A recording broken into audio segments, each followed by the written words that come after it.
बिस्मिल्लाहिर्रहमानिर्रहीम। अस्सलाम वालेकुम। कैसे हैं बेटा आप लोग? सब ठीक हैं? पढ़ाई कर रहे हैं अच्छे तरीके से? पेरेंट्स को तंग नहीं कर रहे ना? तो पढ़ते रहें, अच्छे तरीके से वीडियोस देखते रहें, और जिस टॉपिक की समझ नहीं है कमेंट में प्लीज़ बता दें। अच्छा जी बेटा, आज का हमारा जो यूनिट नंबर 4 है 10th क्लास के लिए, हमने इलेक्ट्रोस्टैटिक्स जो है उसके बारे में पढ़ना है। सबसे पहले तो हम इलेक्ट्रोस्टैटिक को देखते हैं, ये क्या चीज़ है। Electro means electrons, charges, negative charges. और स्टैटिक्स का क्या मतलब होता है? बिल्कुल साकन, जब कोई भी बॉडी मूव नहीं कर रही होती। तो इलेक्ट्रोस्टैटिक मीन्स किसी भी चार्जेस जो हैं, किसी भी टाइप के जो चार्जेस हैं, उनका साकन हालत में जब हम मुतालिया करते हैं, जब वो मूव नहीं कर रहे होते, तो हम उसको इलेक्ट्रोस्टैटिक्स कहते हैं। क्लियर है? इलेक्ट्रोस्टैटिक्स में साकन हालत जो इसकी खसूसियात हैं उसमें आ जाता है इलेक्ट्रिक फोर्स, आ जाता है इलेक्ट्रिक फील्ड, आ जाता है इलेक्ट्रिक पोटेंशियल, आ जाता है। उसको हम नेक्स्ट एक्सप्लेन करते हैं। सबसे पहले हम यहाँ पे चार्जेस की प्रॉपर्टीज़ के बारे में बेटा पढ़ लेते हैं कि इनकी खसूसियात जो हैं वो क्या है, कि किस तरह के चार्जेस होते हैं, कैसे पैदा होते हैं। सबसे पहला जो यहाँ पे इसकी खासियत है वो ये है कि चार्जेस जो हैं वो रगड़ की वजह से पैदा होते हैं। बेटा इसकी एग्जांपल मैं आपको बताती हूँ। जैसे अगर हम बालों में कंघी फेरते हैं, तो कंघी फेरने के बाद आप कागज़ के छोटे छोटे टुकड़े करें, कंघी को उसके करीब करेंगे, तो वो जो कागज़ के टुकड़े हैं वो अट्रैक्ट करेंगे, उसके साथ जुड़ने की कोशिश करेंगे। इट्स मीन कि दोनों के ऊपर, दोनों बॉडीज़ जो हैं उसके ऊपर नेगेटिव चार्जेस हैं, मुखालिफ चार्जेस हैं। एक के ऊपर नेगेटिव होगा, दूसरे के ऊपर पॉजिटिव होगा, वो एक दूसरे को कशिश कर रहे हैं। ठीक है? तो रगड़ की वजह से चार्जेस जो हैं वो क्या होता है, पैदा हो रहे हैं। सेकंड वन हमारे पास यहाँ पे है, एक जैसे चार्जेस जो हैं वो हमेशा एक दूसरे को क्या करते हैं, रिपेल करते हैं, दफा करते हैं। यहाँ पे देखें, यहाँ पे हमारे पास दोनों नेगेटिव चार्जेस है। जाहिर बात है जब दोनों नेगेटिव होंगे तो एक दूसरे को क्या करेंगे, एक दूसरे से दूर धकेलेंगे, एक दूसरे को रिपेल करेंगे, दफा करेंगे। ठीक है? तीसरी इसकी जो खासियत है वो ये है कि मुखालिफ चार्जेस एक दूसरे को कशिश करते हैं। मुखालिफ चार्जेस कौन कौन से आ जाएंगे? एक चार्ज यहाँ पे पॉजिटिव है, दूसरा नेगेटिव है। जब ये दोनों डिफरेंट होंगे तो इनमें क्या हो जाएगा, एक दूसरे को मतलब कशिश करेंगे, अट्रैक्ट करेंगे। क्लियर? फोर्थ वन इज दफ़ा की खसूसियत चार्ज की मौजूदगी जाहिर करती है। इट्स मीन जब दो बॉडीज़ जो हैं वो एक दूसरे को रिपेल कर रही हैं, तो हमें पता चल जाएगा कि इनके ऊपर चार्जेस मौजूद हैं, जिसकी वजह से ये एक दूसरे को रिपेल करें। अगर वो बिल्कुल ऐसे पड़ी हुई हैं, कोई इनमें कुछ नहीं हो रहा, ना वो एक दूसरे को अट्रैक्ट करनी है ना रिपेल कर रही हैं, तो इट्स मीन इसके ऊपर, किसी बॉडी के ऊपर कोई भी चार्ज मौजूद नहीं है। क्लियर है प्रॉपर्टीज़? अब हम ज़रा कूलम के कानून को देख लेते हैं, उसके बाद हम इलेक्ट्रिक फील्ड को यहाँ पे एक्सप्लेन करेंगे। कूलम जो था बेटा एक साइंसदान था जिसने एक कानून पेश किया था, लॉ पेश किया था, जिसको हम देखते हैं। यहाँ पे देखें, टू टाइप्स ऑफ बॉडीज यहाँ पे पड़ी हुई हैं जिनके ऊपर डिफरेंट चार्जेस है। एक के ऊपर पॉजिटिव चार्ज है, दूसरे के ऊपर नेगेटिव चार्ज है। एक बॉडी को हमने Q1 का नाम दे दिया है, दूसरे को हमने Q2 का नाम दे दिया। अब ये इनके दरमियान में फोर्स क्या शो कर रही है, ये एरोहेड्स क्या शो कर रहे हैं, दोनों एक दूसरे को अट्रैक्ट कर रहे हैं। अट्रैक्ट क्यों कर रहे हैं? क्योंकि ये दोनों एक दूसरे के मुखालिफ हैं। अब ये फोर्स जो है, जैसे जैसे इनके ऊपर चार्जेस की मिकदार हम बढ़ाते जाएंगे, फोर्स की मिकदार क्या होगी, बढ़ती जाएगी। दूसरा यहाँ पे ये आर शो किया हुआ, ये दोनों के दरमियान में डिस्टेंस है, दोनों के दरमियान में जो फासला है उसको शो किया हुआ है। जैसे जैसे फासला बढ़ता जाएगा, कशिश की कुव्वत क्या होती जाएगी, कम होती जाएगी, क्योंकि हम इनको दूर धकेल रहे हैं। जब ये दूर चले जाएंगे फोर्स कम होगी। अब नीचे आ जाए, ज़रा डेरिवेशन देख लेते हैं। F is directly proportional to Q1 Q2 means two से चार्जेस की मिकदार बढ़ाएंगे, फोर्स की मिकदार क्या होगी, बढ़ जाएगी। डायरेक्ट रिलेशन है। दूसरा है यहाँ पे force is inversely proportional to R square.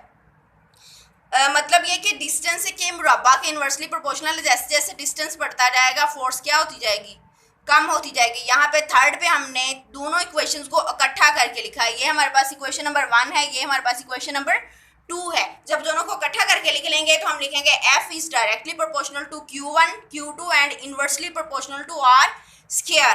Force पे हमने क्या किया है, प्रोपोर्शनैलिटी का साइन खत्म किया है। खत्म करने के बाद हमने यहाँ पे K लगाया है, जिसको कांस्टेंट भी कहते हैं। F is equal to K Q1 Q2 over R square. बाकी सारा ऐसे आ जाएगा, जस्ट यहाँ पे K कांस्टेंट लगाया है। ये जो कांस्टेंट है ये इसकी वैल्यू डिपेंड करती है मीडियम पे, इन चार्जेस के दरमियान में मीडियम पे डिपेंड करती है। अगर यहाँ पे खला है या हवा है तो इसकी जो वैल्यू है के की वो यहाँ पे मेंशन की, नीचे देखें 9 मल्टीप्लाई बाय 10 की पावर 9 न्यूटन मीटर स्क्वायर पर कूलम स्क्वायर। मतलब ये कि जब दोनों चार्जेस के दरमियान में हमारे पास कोई भी मीडियम मौजूद नहीं है, सिर्फ खला है या हवा है, तो इसकी वैल्यू ये होगी। अदरवाइज जब यहाँ वहाँ पे कोई मीडियम हम रख देंगे, कोई भी हम इलेक्ट्रिक मीडियम रख देंगे तो इसकी वैल्यू चेंज हो सकती है। क्लियर है कूलम का कानून। अब यहाँ पे आ जाए इधर ज़रा इलेक्ट्रिक फील्ड को एक्सप्लेन कर लेते हैं। इलेक्ट्रिक फील्ड बेटा मतलब होता है घेरा, ठीक है। इसका मतलब है एक जगह पर रहकर ये चार्ज हमारे पास मौजूद है, इसने फील्ड पैदा किया, अपने इर्द गिर्द घेरा पैदा किया हुआ है। इस चार्ज ने जब दूसरे कोई बाहर चार्ज रखा हुआ है, इस चार्ज ने जब इस पर फोर्स लगानी है तो इसका मतलब है कि इसने इसके ऊपर क्या किया है, इलेक्ट्रिक फील्ड पैदा किया, इलेक्ट्रिक फोर्स इसने यहाँ पे लगाई है।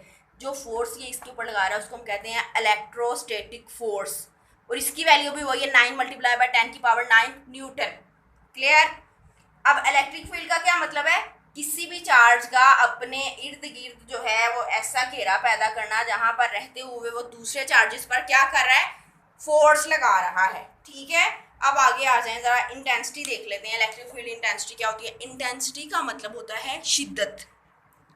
जब भी फील्ड बहुत ज़्यादा होगा, मजबूत होगा, तो इट्स मीन वहाँ पे इंटेंसिटी आ गई है, शिद्दत आ गई है, ठीक है। अब यहाँ पे देखें, इसको हमने शो कैसे किया, electric intensity is equal to force over charge. जैसे जैसे फोर्स चार्ज जो है वो फोर्स लगाता जाएगा, ज़्यादा फोर्स लगाता जाएगा, इंटेंसिटी बढ़ती जाएगी। फोर्स कम होगी तो इंटेंसिटी भी क्या हो जाएगी, कम हो जाएगी। अब यहाँ से अगर फोर्स की वैल्यू मालूम करनी है कितनी है, ये इस फार्मूले को इस्तेमाल करते हुए हम न्यूमेरिकल्स में भी इसको इस्तेमाल करते हैं, इंटेंसिटी की वैल्यू मालूम कर सकते हैं। लेकिन अगर आपने फोर्स की वैल्यू मालूम करनी है तो फोर्स को यहीं पे रहने देंगे, क्यू को दूसरी साइड पे जाके क्या कर देंगे, यहाँ पे डिवाइड हो रहा है, उस साइड पे जाकर मल्टीप्लाई हो जाएगा, F is equal to EQ0। ये आपकी जी क्वेश्चन आ गई है जहाँ से आप फोर्स को मालूम कर सकते हैं। अब यहाँ पे हमने इसका यूनिट डिराइव किया हुआ है, कैसे किया है, F का यूनिट क्या है, फोर्स का न्यूटन है, चार्ज का यूनिट क्या है, कूलम है। तो ठीक है, जब ये ऊपर जाएगा तो ये माइनस में हो जाएगा C, तो इसका इलेक्ट्रिक इंटेंसिटी का यूनिट हमारे पास आ गया न्यूटन पर कूलम। क्लियर। नीचे आ जाए। अब नीचे हमारे पास है इलेक्ट्रिक लाइन्स। इलेक्ट्रिक लाइंस बेटा इसका क्या मकसद है, इलेक्ट्रिक लाइंस हमारे पास जो होती हैं वो शो करती हैं इंटेंसिटी की शिद्दत को। इसको माइकल फैराडे जो साइंसदान है, साइंटिस्ट है, उसने सबसे पहले इसको एक्सप्लेन किया था।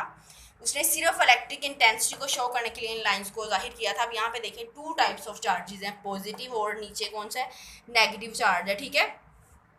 पॉजिटिव चार्जेस के लिए ये लाइंस के एरो हेड्स क्या शो कर रहे हैं, इसकी डायरेक्शन को शो कर रहे हैं ना, फोर्स की डायरेक्शन को। जब पॉजिटिव चार्ज होगा तो ये क्या करेगा, रिपेल करेगा लाइंस को, लाइंस की डायरेक्शन बाहर की तरफ है, ठीक है।